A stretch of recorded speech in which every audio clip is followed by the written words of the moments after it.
Attention Starfleet cadets, the crew of Lower Decks is back. Get on board.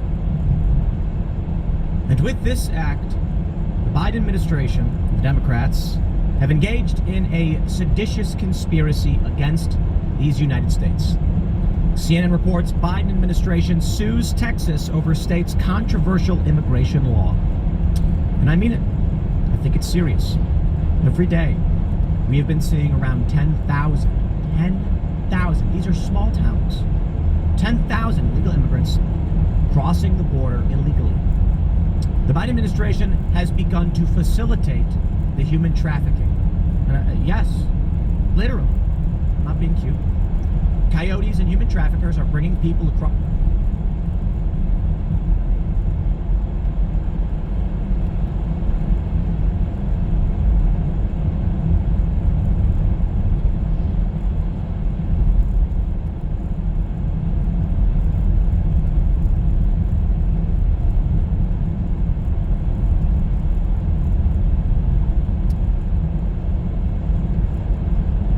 The border, and the Biden administration is helping facilitate this. There was a Customs and Border Patrol agent who tried turning away a family. He's now under investigation. My friends, should this continue, you will not have a country. In fact, I would say as of right now, with the border being as destroyed and open as it is, it's hard to say whether or not there's a country at all. And I'll tell you why. You have, in violation of the Constitution and law, agents within the federal government with no oversight, no accountability, facilitating human trafficking and crimes against this country and states like Texas. Texas outright said it is illegal to cross our borders without proper documentation.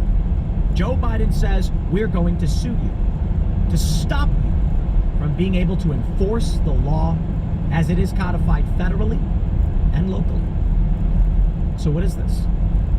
You know, a federal judge already ruled that the Biden administration needs to stop removing the barricades to prevent the illegal immigrants from crossing. Please allow me. Right now we're getting reporting that there is a caravan of 15,000 people called the Exodus from Poverty, or the Poverty Exodus, marching towards the border. And the Biden administration seeks to allow these non-citizens to enter the country. What will this mean? Well, to understand why this will be the end of the United States, there are the philosophical, there is the semantic, and then there is the historical. All things that you could point out and make the argument for why this country will be in trouble. Let's start. We'll go through the news, but let me start with each of these points. Philosophically, if you do not have a border, you do not have a country. A country or a nation, however you want to define either of the terms, requires a jurisdiction for which a group of people set boundaries and contribute to the, to a variety of things, the common defense being one of them. Philosophically, if you don't have a border, you don't have a country. And that also lends itself to the semantic, the definition of the word nation or country, which requires a definition of some identifiable boundaries. If there are no longer identifiable boundaries and they're being destroyed, and the federal government is actively stripping these barriers away, then even by definition, you do not have a country. Historically, what does this mean? I think it's no secret that everyone recognizes how screwed up California is. It's got beautiful weather. It's got nice places too. The taxes have run amok. There's human feces littering the streets in many of these cities, and it's pretty wild. I mean, California's a great place. The weather's fantastic.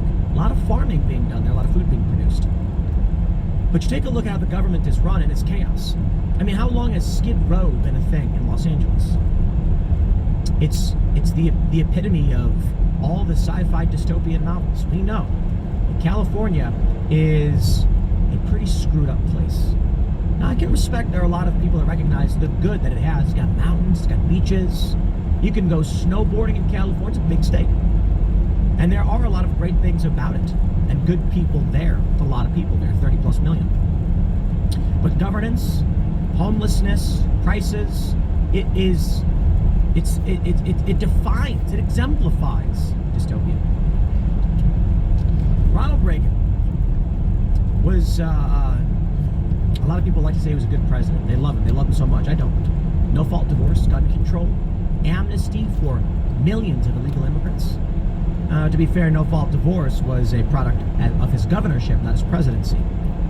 But what ends up happening? Ronald Reagan signs into law these amnesty bills. There's a question about how is it that California went from being Republican to being Democrat. A component of where we are today, and it's actually quite simple.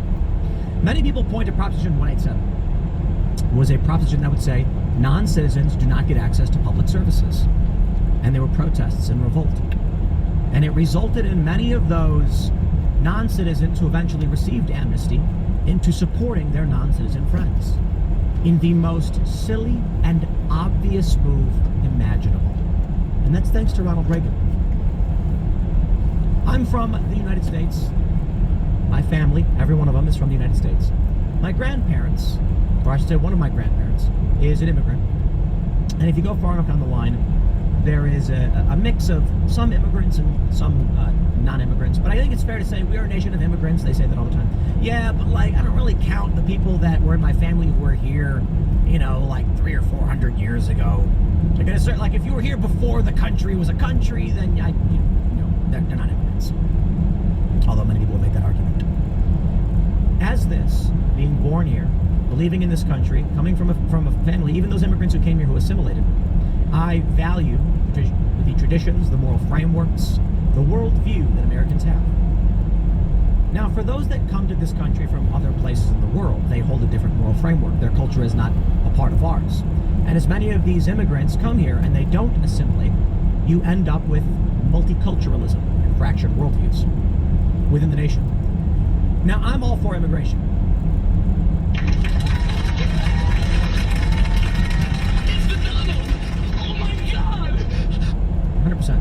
I've long said every single person in the world, all of them, should come to the United States. That's right, they should all come here. They should all come here legally. What does that mean? It'll take a long time, and it's probably not possible.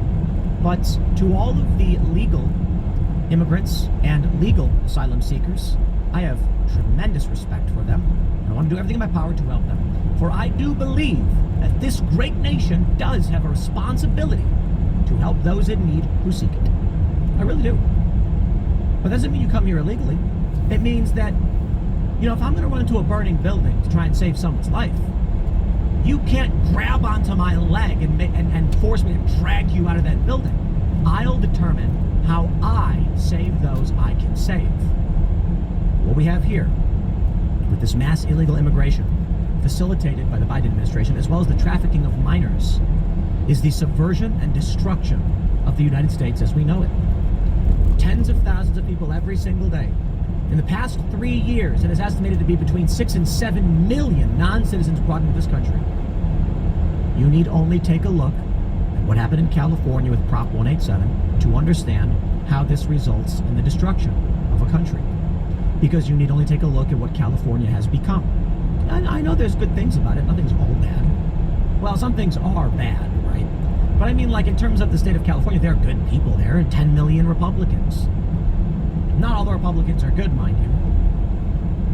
But I tell you, you need only look at California to figure out where this all goes. With 6-point-some-odd million non-citizens entering this country from all different countries, they do not bring with them the values of the Founding Fathers, the Constitution, the recognition of our moral foundations.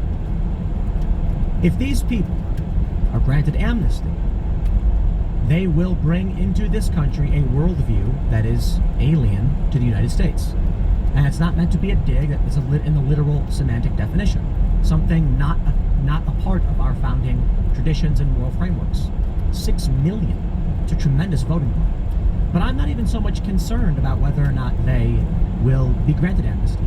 Now, of course, you can take a look at California and see what happens when you have mass illegal immigration when amnesty is passed in the 80s and what it results in. It's actually quite simple. Illegal immigrants come to this country. Illegal immigrants will have children. Those children will be American citizens. Proposition 187 is proposed in the 90s, which is, I believe it was like 12 to 14 years after the amnesty of Reagan. And you know what's going to happen? These people, many of them who came here, became citizens, but their family members are still illegal immigrants who broke our laws. They're criminals. And they get free stuff from us, the taxpayer. What happens when we then try to stop the criminals from stealing from the public coffers? Their friends and family members and their communities revolt. And that's what happened. You take a look what's going on in the U.S. right now with this mass illegal immigration and Joe Biden facilitating it. And I'll give you some predictions. 1.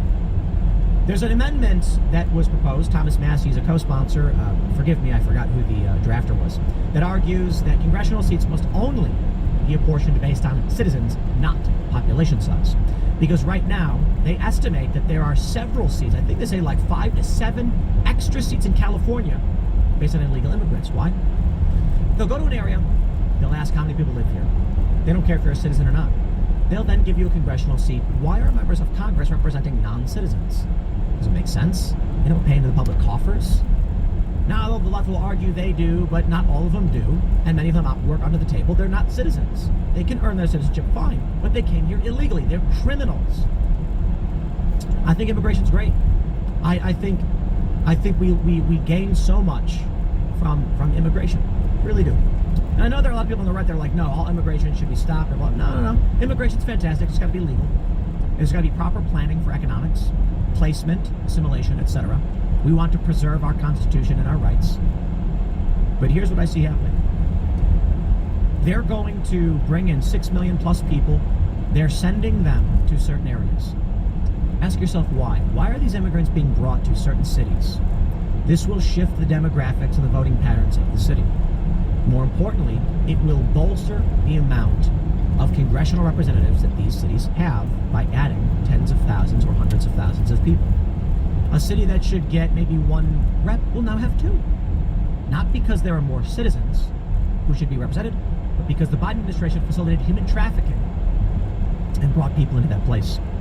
These people will be second-class citizens. They will not be allowed to vote, but their presence will grant another member of Congress who will vote with the power granted by them.